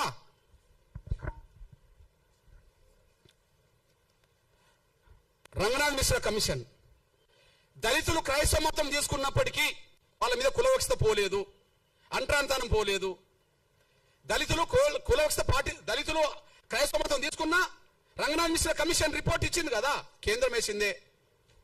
అదే సమయంలో ఇది 2007లో వేస్తే సతీష్ దేశపాండే కమిషన్ రిపోర్ట్ కూడా ఉన్నది. సతీష్ దేశపాండే కమిషన్ రిపోర్ట్ కూడా ఉన్నది, 2008లో వచ్చింది. ఇందులో కూడా దళితులు క్రైస్తవ మతం తీసుకున్నా వాళ్ళ మీద కుల వివక్షత పోలేదు అని చెప్తున్నాడు. అంతరంతరం కొనసాగుతుందని చెప్తున్నాడు. ఇది కమిషన్ల అభిప్రాయానికి వ్యతిరేకం, కేంద్ర ప్రభుత్వం వేసింది. ఇది ఆర్టికల్ రాజ్యాంగం ప్రకారంగా రాజ్యాంగానికి వ్యతిరేకం, ఆర్టికల్ 25కి 14, 15కి వ్యతిరేకం. ఈ 1950 రాష్ట్రపతి ఆర్డర్ అనేది అంబేద్కర్ అభిప్రాయాలకు విరుద్ధం. ఇది మా స్వేచ్ఛకు విరుద్ధం, ఇది మా హక్కులకు విరుద్ధం. ఈ విషయంలో మీకు ఒక విషయం గుర్తు చేస్తున్నా. నేను అంటున్నా, మన సనాతన ధర్మాన్ని బయట ప్రచారం చేస్తుంటాం, హిందూ ధర్మాన్ని ఇక్కడ కుల వ్యవస్థ గురించి అక్కడ చెప్పకుండా హిందూ ధర్మం గొప్పతనం గురించి మాట్లాడుతుంటాం. నేను అంటున్నా, ఈ మధ్య కాలంలో 100% ఫండమెంటల్గా ముస్లిం దేశాలుగా ప్రవక్త దేశాలు ఉన్న కాడ మన హిందూ దేవాలయాలు ఏర్పడుతున్న విషయం మనం మర్చిపోవద్దు.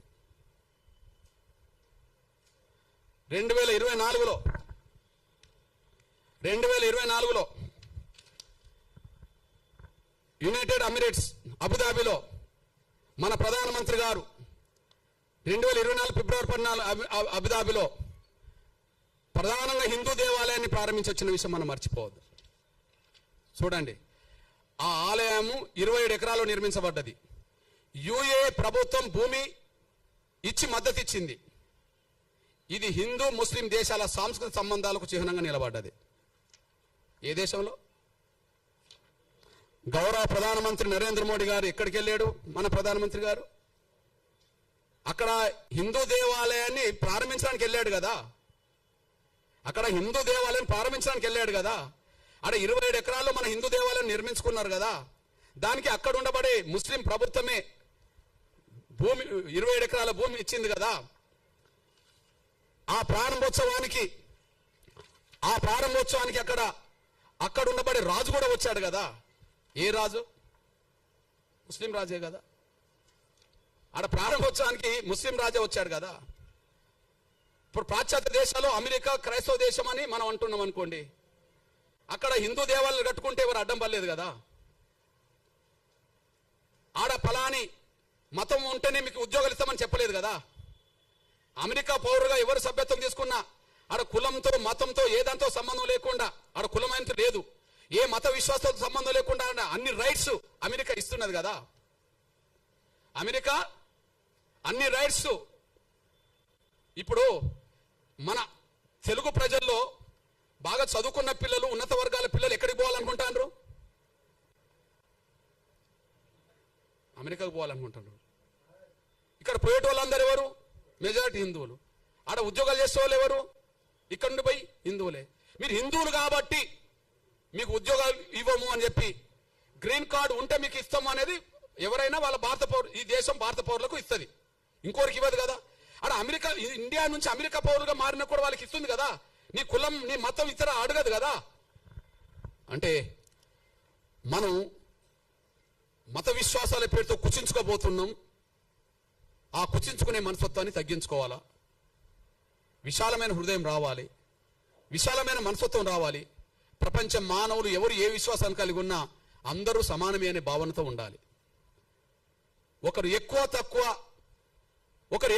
అనే భావన కాకుండా ఎవరు ఏ విశ్వాసం కలిగి ఉన్నా రాజ్యాంగం చెప్పినట్టుగా అన్ని మతాలను విశ్వసించి గౌరవించే విధంగా ఉంటే సరిపోతుందని చెప్పి రాజ్యాంగం రాసింది అంబేద్కర్.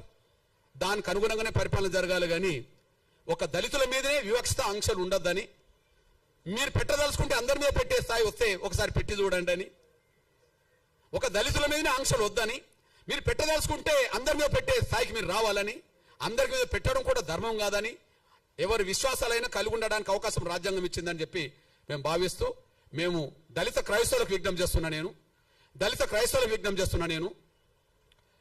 100 ఏళ్ల నుండి ఈ సమస్య పరిష్కారం కాకపోవడానికి కారణమైంది.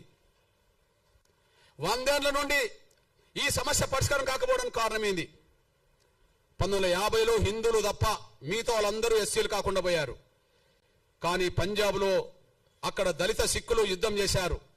వెంటనే 56లో సిక్కులు, దళిత సిక్కులు ఎస్సీ హోదా సంపాదించుకున్నారు. 1990 వచ్చేటప్పటికి దళిత బౌద్ధులు పోరాటం చేశారు. ఆ పోరాటానికి చిహ్నంగా దళిత బౌద్ధులు కూడా ఎస్సీ హోదా సంపాదించుకున్నారు. ముందు కేవలం హిందువుల వరకే పరిమితమైన, హిందూ దళితుల వరకే పరిమితమైన ఎస్సీ హోదా ఆ తర్వాత పంజాబ్లో పోవటం జరగడం వల్ల అక్కడ 56లోనే వచ్చింది. మహారాష్ట్ర కేంద్రంగా న్యాయ బౌద్ధులు మేము దళితులము, మా హోదా దళిత హోదా ఉండాలని చెప్పుకోవడం చేస్తే మహారాష్ట్ర కేంద్రంగా ఇవాళ ఎస్సీ హోదా దేశవ్యాప్తంగా బౌద్ధులు సంపాదించుకున్నారు. ఇక్కడ చెప్పదలుచుకున్నది ఏంటంటే పంజాబ్ దళితులు పంజాబ్కే పరిమితం ప్రధానంగా. నయా బౌద్ధులు మహారాష్ట్రలోనే ఎక్కువ మంది ఉన్నారు అంబేద్కర్ వల్ల. నేనంటున్నా ఒక్క రాష్ట్రంలో ఉండబడే పంజాబ్ దళితులు ఎస్సీ హోదా సంపాదించుకున్నారే పోరాటం చేసి. ఒక్క రాష్ట్రంలో మహారాష్ట్రలో ఉండబడే ప్రధానంగా దళితులు బౌద్ధులకు ఎస్సీ హోదా సంపాదించుకున్నారే. మరి దేశవ్యాప్తంగా అన్ని రాష్ట్రాల్లో దళిత క్రైస్తవులు ఉన్నారు, ఎస్సీ హోదా ఎందుకు సంపాదించుకోలేకపోయారు? ఒక్క రాష్ట్రంలో ఉండబడే పంజాబ్ దళితులు ఎస్సీ హోదా సంపాదించుకోవడానికి ఏం చేశారు? వాళ్ళు పోరాటం చేశారు. మహారాష్ట్రలోనే నయా బౌద్ధులుగా ఉండబడే దళితులు వాళ్ళు ఎస్సీ హోదా సంపాదించుకోవడానికి ఏం చేశారు? పోరాటం చేశారు. అంటే ఒక్క రాష్ట్రంలో ఉండబడే దళిత సిక్కులకు సాధ్యమైనప్పుడు ఎస్సీ హోదా, ఒక్క రాష్ట్రంలో ఉండబడే మహారాష్ట్ర బౌద్ధులకు ఎస్సీ హోదా సాధ్యమైనప్పుడు దేశంలో ముఖ్యంగా దక్షిణాది రాష్ట్రాల్లో అన్ని రాష్ట్రాల్లో దళితులు క్రైస్తవులుగా ఉన్నారు కదా, మరి అన్ని రాష్ట్రాల్లో దళిత క్రైస్తవులు ఎస్సీ హోదా సాధించుకోకపోవడానికి కారణం ఏందన్నప్పుడు వాళ్ళకి వీళ్ళకు తేడా ఏంటంటే వాళ్ళు ఒక్కొక్క రాష్ట్రంలోనే ఉన్న వాళ్ళు పోరాటం సాధించారు, కానీ ఇక్కడ పోరాటం కాకుండా ప్రార్థనకు పరిమితమయ్యారు. చర్చిల్లోనే ప్రార్థన చేస్తారు కానీ బయటకు వచ్చి పోవటం చేస్తలేరు. వీళ్ళకు నేర్పింది కూడా అగ్రకుల బ్రాహ్మణులే, మీరు పోవటం చేయదురా నాయన అని చెప్పి. ఎందుకంటే కుట్ర చేసింది వాళ్ళే, పోరాటం చేయొద్దని చెప్తున్నది వాళ్ళే. ఎస్సీలు కాకుండా కుట్ర చేసింది అగ్రకుల క్రైస్తవులే, ఇప్పటికీ వాళ్ళే. కొన్ని కోట్ల మందిని ప్రభావితం చేసే ఈ అగ్రకులాలకు సంబంధించిన ఫాదర్లు, పాస్టర్లు వాళ్ళ ప్రార్థన మందిరాల్లో దళితులు క్రైస్తవులుగా మారితే వాళ్ళని దళితులుగా లేకుండా చేయడం అనేది న్యాయం కాదని చెప్పి అన్ని వర్గాల క్రైస్తవులను ఎందుకు బయటికి రప్పించలేరు? అంటే దళిత క్రైస్తవులు వాళ్ళ హక్కులు కోల్పోవాలి, వీళ్ళు బానిసలుగా వీళ్ళ దగ్గర మిగిలాలి. వాళ్ళ హక్కులు కోల్పోవాలి, వాళ్ళు బానిసలుగా మిగిలాలి. అంటే బానిసలుగా మిగిల్చుకోవడం కోసమే అగ్రకుల క్రైస్తవ ఫాదర్లు, పాస్టర్లు వాళ్ళ దశమ భాగం మాత్రం రప్పించుకుంటారు. ఇక్కడ మీ అన్నగా ఒక విషయం గుర్తు చేస్తున్నా నేను, భారతదేశ దళితులు ముగ్గురిని స్ఫూర్తిదాయకంగా తీసుకోవాలి దళిత క్రైస్తవులు. నేను ఇప్పటికీ హిందూ